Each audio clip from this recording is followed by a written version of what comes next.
بسم اللہ الرحمن الرحیم۔ السلام علیکم ناظرین، آپ دیکھ رہے ہیں لاج نیوز وتھ فیاض راجہ۔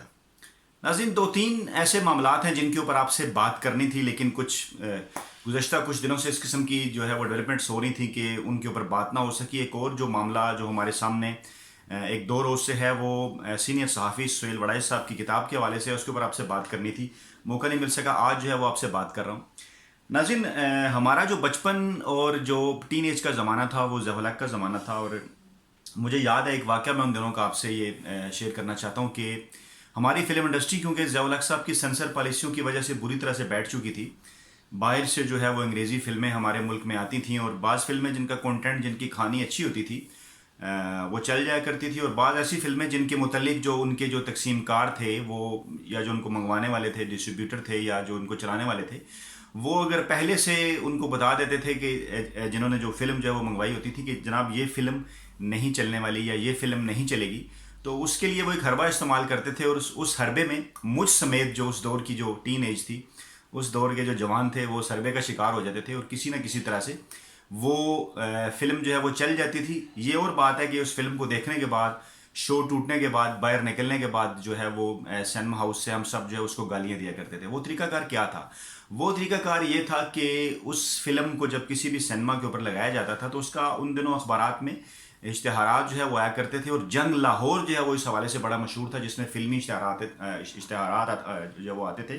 اور یہ بھی بڑی دلچسپ بات ہے کہ اس قسم کے زیادہ اشتہار جو ہے وہ جنگ لاہور میں چھپا کرتے تھے۔ فلم کے اوپر جو اشتہار ہوتا تھا اس کے اوپر یہ لکھا ہوتا تھا کہ صرف بالغوں کے لیے۔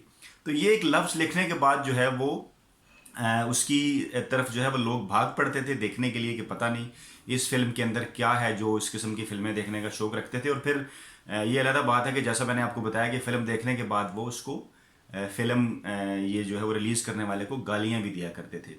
ایک اور چیز چھوٹی سی آپ سے شیئر کروں کہ آپ نے اکثر دیکھا ہوگا کہ یوٹیوب کے اوپر خاص طور پہ اس قسم کے ایسے کئی لوگ ہیں جن کی ویڈیوز کے اندر کنٹینٹ تو کچھ بھی نہیں ہوتا، وہ کچھ بہتر کنٹینٹ نہیں دے پاتے، لیکن ان کے تھم نیل کے اوپر کچھ اس قسم کے جملے آپ کو لکھے نظر آتے ہیں: لڑکے نے لڑکی کی طرف ہاتھ بڑھایا اور پھر کیا ہوا، اس کے بعد کلک کیجئے۔ جب آپ کلک کریں گے تو اس کے اندر ایک بالکل ہی نئی اور مختلف جو ہے وہ کہانی نکلے گی، لیکن بہرحال جو ویوز ہیں وہ ان صاحب کو مل جائیں گے۔ اب ہر بندے کا کنٹینٹ اور تھم نیل جو ہے وہ صدیق جان صاحب کی طرح پرفیکٹ تو نہیں ہو سکتا نا، تو اس لیے اس قسم کی حرکتیں جو ہے وہ لوگ سوشل میڈیا کے اوپر بھی کرتے ہیں، یوٹیوب کے اوپر بھی کرتے ہیں، اور میں نے آپ کو بتایا کہ فلم کے حوالے سے بھی اس قسم کی لوگ حرکتیں کرتے رہے ہیں۔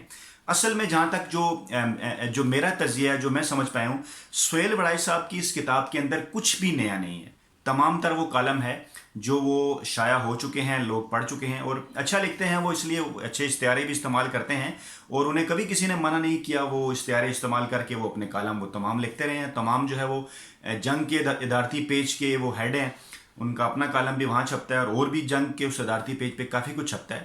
تو جس کو پڑھنے کے بعد یہ اندازہ ہوتا ہے کہ سہیل وڑائی صاحب پہ کوئی خاص پابندی نہیں ہے کسی جانب سے، کسی حلقے کی جانب سے، وہ جو لکھنا چاہتے ہیں وہ لکھتے ہیں۔ تو اس کتاب کے میرا خیال ہے چھاپنے سے پہلے شاید کسی نے بتا دیا کہ یہ کتاب نہیں چلے گی، تو جب ان کے ذہن میں یہ آیا کہ یہ کتاب نہیں چلے گی تو پھر اب ناشر نے یہ حرکت کی، ناشر جو تھا اس کا چھاپنے والا کتاب یا کارٹونسٹ، لیکن بہرحال خود سے تو یہ حرکت جو ہے وہ نہیں کی جا سکتی۔ یقیناً جو ہے وہ سہیل وڑائی صاحب سے بھی پوچھا گیا ہوگا، اور چند دن قبل کل شاید میں ان کا کسی جگہ پہ ایک انٹرویو بھی دیکھ رہا تھا جس میں انہوں نے کہا کہ کالموں کے اوپر تو کوئی اعتراض نہیں ہے، کنٹینٹ پہ اعتراض نہیں ہے، جو کتاب کا ٹائٹل ہے اس کے اوپر اعتراض ہے۔ تو سہیل وڑائی صاحب، آپ سینئر صحافی ہیں، ٹائٹل پہ اعتراض بنتا بھی ہے۔ آپ جیسے صحافی جن کو ایک صحافی ہونے کے ساتھ ساتھ ایک دانشور بھی سمجھا جاتا ہے، لوگ آپ کو دانشور بھی سمجھتے ہیں، یہ ٹائٹل دے کے ذاتی طور پہ سہیل وڑائی صاحب مجھے بڑا افسوس ہوا۔ افسوس اس لیے ہوا کہ آپ کی اس کتاب کے ٹائٹل میں آپ نے یہ حرکت کی یا کسی سے کروائی گی، بہرحال یہ بالکل اسی قسم کی حرکت تھی کہ یہ جیسا کہ لکھا جاتا تھا کہ صرف بالغوں کے لیے، یا دوسرا ایک گھٹیا قسم کا تھم نیل جو یوٹیوب کی کسی بھی ویڈیو کے اوپر اس کے ویوز بڑھانے کے لیے جو ہے وہ لگا دیا جاتا ہے۔ تو سہیل وڑائی صاحب، اگر میں اپنے تجزیے میں غلط ثابت ہوا تو اتنا جگرا ہے، میں آپ سے معافی بھی مانگ لوں گا، لیکن اس سے پہلے میرا یہ خیال ہے کہ آپ کو اپنے پڑھنے والوں کو آپ نے مس لیڈ کیا، آپ نے اپنے پڑھنے والوں کو دکھ پہنچائی، اور پھر سب سے بڑھ کے عمران خان جو کہ اس ملک کے تقریباً 2.25 کروڑ لوگوں کے ووٹوں سے اس ملک کے جمہوری وزیر اعظم منتخب ہوئے، آپ نے ان کی تہذیب کی، آپ نے یہ بتانے کی کوشش کی اس ٹائٹل کے اندر، آپ نے یا کارٹونسٹ نے یا جس نے بھی، کہ عمران خان جو ہیں وہ جو ایک لفظ عام طور سے ٹویٹر کے اوپر یا سوشل میڈیا کے اوپر استعمال کیا جاتا ہے، سر آپ کا یہ خیال ہے کہ عمران خان صاحب جو ہیں وہ جرنیلوں کی خوشامد کرتے ہیں، یا جسے آپ کے جو کچھ چاہنے والے جو پورے گروپ ہے جسے پالش کا نام دیتا ہے کہ عمران خان صاحب پالش کرتے ہیں، اس حوالے سے لوگ ٹویٹ بھی کرتے رہتے ہیں.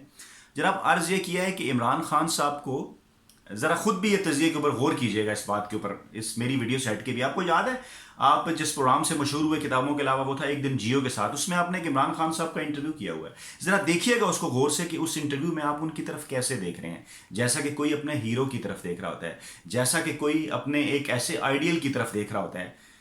عمران خان کے ساتھ ہم سب لوگوں کی زندگیوں کے بے شمار واقعات جڑے ہیں سہیل بھائی صاحب، آپ کے بھی جڑے ہوئے ہیں. یہ جتنے بھی جرنیل ہیں ابھی جس وقت، جتنے بھی کور کمانڈرز ہیں، ان کے چہرے دیکھا کیجئے جب وہ عمران خان صاحب سے ملتے ہیں. عمران خان صاحب نے جب جی ایچ کیو کے وزٹ کیا تھا، آپ کو یاد ہے جو فوٹیج ریلیز ہوئی تھی، وہ عمران خان کو کتنے رشک بھری نظروں سے دیکھتے ہیں. عمران خان ان کا بھی ہیرو رہا ہے، عمران خان کا وہ ادب اور احترام کرتے ہیں. اور یہ ایک علیحدہ معاملات ہے جو ہم بات کرتے ہیں، سول ملٹری جو ہے وہ ریلیشن شپ اور ان ساری چیزوں سے ہٹ کے بھی عمران خان صاحب ان کے ہیرو رہے ہیں. عمران خان صاحب اس وقت ہر جرنیل سے 10-12 سال بڑے ہیں. اور عمران خان صاحب نے جب یہ شہرت پائی 90 کی دہائی میں، تو اس وقت شاید یہ جو جرنیل تھے ان میں سے کوئی میجر ہوگا، کوئی بریگیڈیئر ہوگا، شاید کوئی کیپٹن بھی ہو. تو عمران خان صاحب کو وہ معاملہ نہیں ہے، انہوں نے کسی کی خوشامد نہیں کرنی. ٹھیک ہے، حقائق کے اوپر بات کیجیے. اور خوشامد کی اگر آپ بات کرتے ہیں سہیل بڑائی صاحب، آپ بڑے لکھاری ہیں ماشاءاللہ، تاریخ پہ آپ کی گہری نظر ہے. مجھے یہ ذرا بتائیے کہ بھٹو صاحب کا ڈیڈی کون تھا؟ کبھی لکھا آپ نے اس کے اوپر؟ اس ملک کا آپ تانے دیتے ہیں، آپ کا ایک پورا گروپ ہے وہ کہتے ہیں سلیکٹڈ اور اس قسم کی چیزیں. بھٹو صاحب کو کس نے سلیکٹ کیا؟ بھٹو صاحب کس کو ڈیڈی کہا کرتے تھے؟ یہ خط کس نے لکھا تھا اسکندر مرزا کو کہ آپ اس ملک کی قائد اعظم سے بھی بڑی شخصیت ہیں؟ کچھ بتائیں نا ذرا عوام کو. باقی ٹھیک ہے، باقی سارے معاملات ہو گئے. بھٹو صاحب کو پھانسی ہوگی، اس کے بعد بھٹو صاحب ایک بڑے لیڈر بھی بن گئے، نہیں پھانسی ہونے چاہیے تھے. بھٹو صاحب کی حکومت غیر آئینی طریقے سے گرے گی. میں بتا دوں آپ کو کہ لوگ کچھ چیزوں کو مکس کرتے ہیں. ہم یہ کہتے ہیں، دہرا رہے ہیں، ایوب خان، ضیاء خان، ضیاء الحق، مشرف غیر آئینی حکمران تھے، غلط کیا، پرزور مذمت کرتے ہیں ہم آپ کی. لیکن دوسرا اینگل بھی دکھائیں لوگوں کو، آگے آ جائیں، لوگوں کو بتائیں ضیاء الحق صاحب کس کو اپنا بیٹا کہتے تھے. کون ہے وہ جو ضیاء الحق کا مشن کا جو ہے وہ مشن کو پورا کرنے کا جو ہے وہ تقریریں کرتا رہا، نعرے لگاتا رہا، دعوے کرتا رہا فیصل مسجد کے جو ہے فیصل مسجد کے جلسے میں جا کے؟ کون ہے؟ کیا بھٹو صاحب نے 8-10-12 سال ایوب خان سے فائدہ اٹھانے کے بعد، حکومت میں داخل ہونے کے بعد، میں اس پہ کبھی ایک بڑی ڈیٹیل ویڈیو بھی کروں گا، لیکن ابھی صرف آپ کو یہ بتانا چاہتا ہوں کون تھا وہ. کیا 10-12 سال انہوں نے عامر کی خدمت نہیں کی اور اس کے بعد انہوں نے وہ مقام پایا؟ نواز شریف صاحب نے 10-12 سال ضیاء الحق کی خدمت نہیں کی، اس کے بعد وہ مقام پایا. کمپیریٹیو انالیسز ہم نے کرنا ہے نا سہیل بڑائی صاحب. فرشتہ کوئی نہیں ہے، کوئی فرشتہ نہیں ہے. میں یہ نہیں کہہ رہا عمران خان فرشتہ ہے. سائنس کے ہم ایک طالب علم کے طور پہ، سیاسیات کے طالب علم کے طور پہ ایک کمپیریٹیو انالیسز کر لینا، جسے تقابلی جائزہ کہتے ہیں سہیل بڑائی صاحب. کیا ہے وہ تقابلی جائزہ؟ بھٹو، نواز شریف اور عمران خان. بھٹو صاحب نے 10-12 سال خدمت کی، پہلے اقتدار میں آئے، بعد میں پولیٹیکل پارٹی بنائی. نواز شریف صاحب پہلے اقتدار میں آئے، بعد میں پولیٹیکل پارٹی بنائی. عمران خان نے 96 میں پارٹی بنائی ہے اور اس کے بعد 22 سال بعد اقتدار میں آیا. ایک غلطی اس سے ہوئی، بالکل مانتے ہیں، مشرف کے ریفرینڈم کو سپورٹ کرنے کی، لیکن وہ تو کافی لوگوں نے سپورٹ کیا. پیپلز پارٹی کے جناب جو ہے جو فوت ہو گئے سلمان تاثیر، انہوں نے کیا آپ سے میں ان دنوں کی جنگ کے ایڈیٹوریل شیئر کروں یا کچھ کالم آپ سے شیئر کروں کہ کس کس نے اس ریفرینڈم کو سپورٹ کیا؟ عمران خان تو معافی بھی مانگ چکا ہے. سوال یہ ہے کہ کیا عمران خان نے کوئی فائدہ اٹھایا مشرف سے؟ ضیاء کے مرنے کے بعد جو ہے وہ نواز شریف نے اس کو چھوڑا. ایوب خان کی موجودگی میں بھٹو نے اس کو چھوڑا، لیکن ایوب خان سے فائدے اٹھا لیے. مشرف تو آج زندہ ہے. اس وقت عمران اور مشرف کے تعلقات کیا ہیں؟ بات کر لیجئے. کیا عمران خان مشرف کے اوپر تنقید نہیں کرتا؟ کیا ماضی میں نہیں کرتا رہا؟ کیا مشرف عمران خان کے حوالے سے عمران خان کے اوپر تنقید نہیں کرتا رہا؟ کمپیریٹیو انالیسس کریں کس نے کس سے کتنا فائدہ اٹھایا. عمران خان یہاں بھی اپنی جد و جہد کے نتیجے میں پہنچا ہے. اور پھر ایک اور بات، آپ کہتے ہیں اس ملک کے جمہوری وزیر اعظم کی جو ہے وہ رسپیکٹ نہیں کی جاتی. یہ وہ حرکتیں ہوتی ہیں، یہ وہ کام ہوتے ہیں جن کی وجہ سے رسپیکٹ نہیں ہوتی. مجھے سخت مایوسی ہوئی ہے. آپ نے اپنے بے شمار جو قارئین ہیں، پڑھنے والے، ان کو سخت مایوس کیا ہے اس قسم کا ٹائٹل دے کے، صرف کتاب کو بکوانے کے لیے. کتاب میں کچھ بھی نیا نہیں ہے، تمام تر کالم ہیں جو پہلے چھپ چکے ہیں. اور ایک اور بات، ہمارے ہاں عام طور پہ ہمارے جو صحافی حضرات ہیں، وہ ان کی کتاب کیا ہوتی ہے؟ کسی قسم کی کوئی تحقیق یا ریسرچ اس کتاب میں نہیں ہوتی. 4-5-6 نام لوں گا، چاہے ہمارے ہاں جاوید چوری صاحب ہیں، حسن نثار صاحب ہیں، حامد میر صاحب ہیں، سلیم صافی صاحب ہیں، سہیل وڑائی صاحب ہیں، ان سب کی کتابیں آ چکی ہیں. یہ کتابیں کیا ہیں؟ یہ ان کے کالموں کا مجموعہ ہے. یہ نہیں جو کالم پہلے چھپ چکے ہوتے ہیں ان کا مجموعہ بعد میں چھاپ دیا جاتا ہے. ہاں، سہیل وڑائی صاحب میں فرق یہ ہے کہ انہوں نے میاں صاحب کی لائف کے اوپر ایک علیحدہ سے بھی کتاب لکھی، وہ بھی کسی حد تک ایک لمبا انٹرویو ہے. یا اس سے پہلے انہوں نے کچھ انٹرویوز کیے، وہ بھی کتابی شکل کے اوپر جو ہے وہ شائع ہوئے. تو جناب میں یہ کہنا چاہوں گا کہ یہ جو ٹائٹل تھا کمپنی نہیں چلے گی، اس کو بھول جائیں. سوچنے کی بات یہ ہے کہ سہیل وڑائی صاحب آپ کا کمپنی کمانڈر کون ہے جس نے آپ سے یہ کہا کہ اس قسم کا ٹائٹل جو ہے وہ کتاب کے اوپر دیجئے. ذرا غور کیجئے گا، ذرا سوچئے گا اکیلے میں بیٹھ کے کہ واقعی کسی کتاب کا ٹائٹل اس قسم کا ہونا چاہیے. اخبار میں چھپنے والا کارٹون کچھ اور ہے، یوٹیوب کے اوپر کوئی تھم نیل لگانا کچھ اور ہے. آپ ایک سینئر صحافی ہیں، آپ ایک ایڈیٹر ہیں، آپ کے زیر نظر، آپ کی نظر سے کافی کالم گزرنے کے بعد پھر اخبار میں چھپتے ہیں.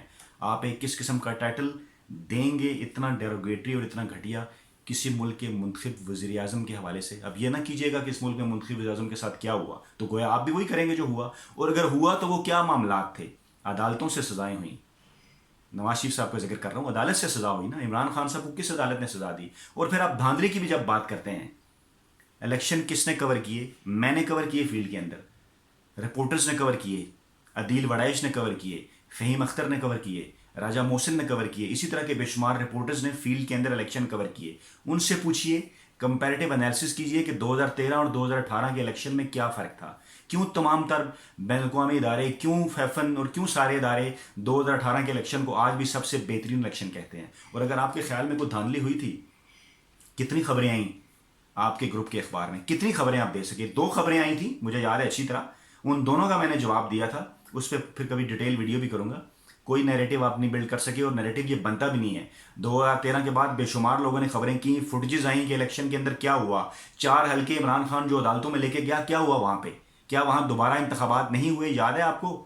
سپریم کورٹ سے ہی ڈیسیژن آئے نا، اس کا رزلٹ جو بھی آیا، کچھ جیتے کچھ ہارے.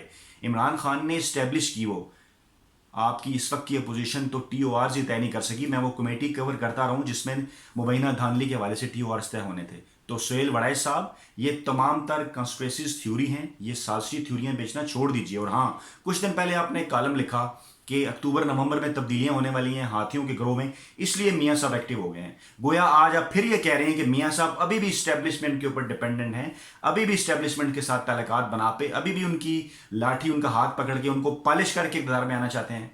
تو ان کے ٹائٹل تو آپ نہیں چھاپتے، ان کے اوپر تو آپ بات نہیں کرتے.